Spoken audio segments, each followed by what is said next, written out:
Empezamos con los resultados principales del tema, ¿vale? En las 3 secciones anteriores hemos desarrollado las herramientas que necesitaremos y ahora ya estamos en condiciones de ver cuándo una matriz es semejante a una matriz diagonal. Empezamos con el concepto de endomorfismo diagonalizable. Sea f de v en v lineal. Decimos que f es diagonalizable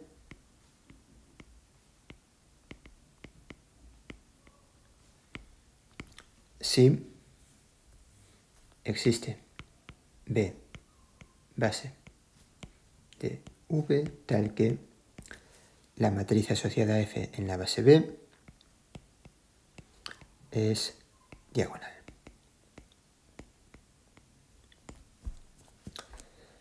Y al final, como veremos, que una matriz sea semejante a una diagonal va a ser lo mismo que el que un endomorfismo que tenga esa matriz como matriz asociada sea diagonalizable, ¿vale? Por eso esta definición es muy relevante de cara al problema de ver cuando una matriz es semejante a una matriz diagonal. Vale, entonces ya estamos en condiciones de probar una primera caracterización de cuando un endomorfismo es diagonalizable.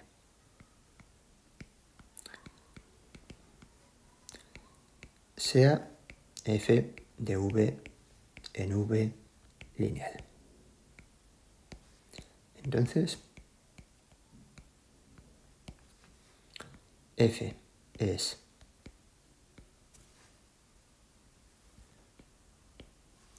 diagonalizable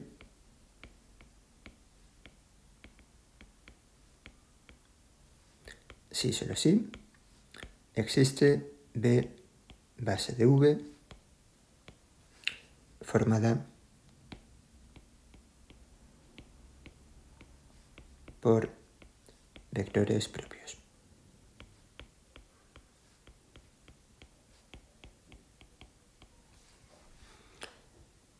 Vale, y aquí voy a corregir esta f. F es diagonalizable si solo si existe b base de v formada por vectores propios. Vale, entonces esto ya es, como decía, una primera caracterización de cuando un endomorfismo f es diagonalizable. Ahora, en la práctica, habitualmente usaremos el siguiente, no utilizaremos este resultado, sino utilizaremos uno que veremos más adelante.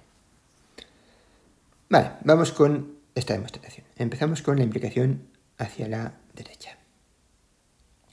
Por hipótesis,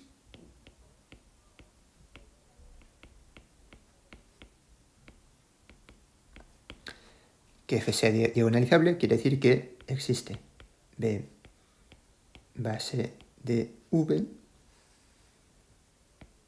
tal que la matriz asociada a f en la base b es diagonal. Digamos que es la matriz que en la diagonal tiene entradas de 1 hasta dn y fuera de la diagonal 0 para algunos des escalares.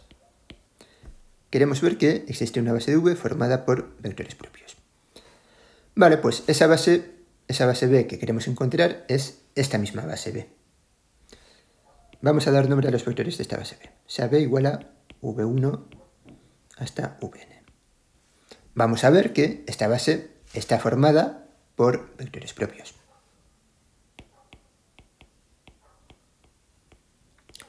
Para ver eso, lo que hay que hacer es calcular las imágenes de los VIs. Para hacer vídeo y pensad cuánto es f de VI. Esto es una pregunta del primer cuatrimestre. Para ver cuánto es f de VI, dado que conocemos la matriz asociada a f en la base b, lo que hay que hacer es fijarse en la columna i. Esta columna tiene di en la posición i y 0 en las demás. Eso quiere decir que la imagen de VI tiene coordenadas todo ceros, salvo un di en la posición i. Eso significa que f de VI es DI veces VI. En particular,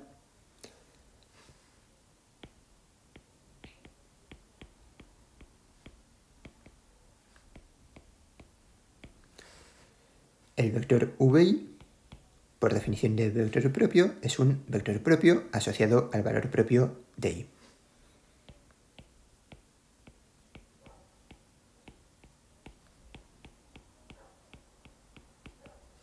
¿Vale? Pero lo que necesito es que sea un vector propio. Es un vector propio asociado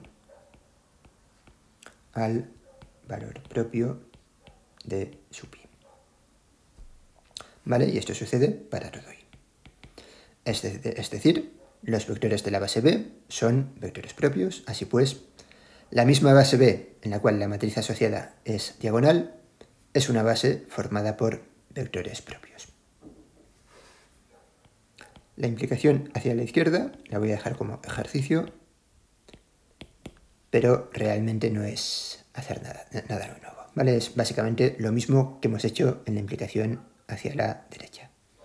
Se parte de una base formada por vectores propios, se ve qué significa eso y se ve cuál es la matriz asociada F en esa base formada por vectores propios. Y ya está.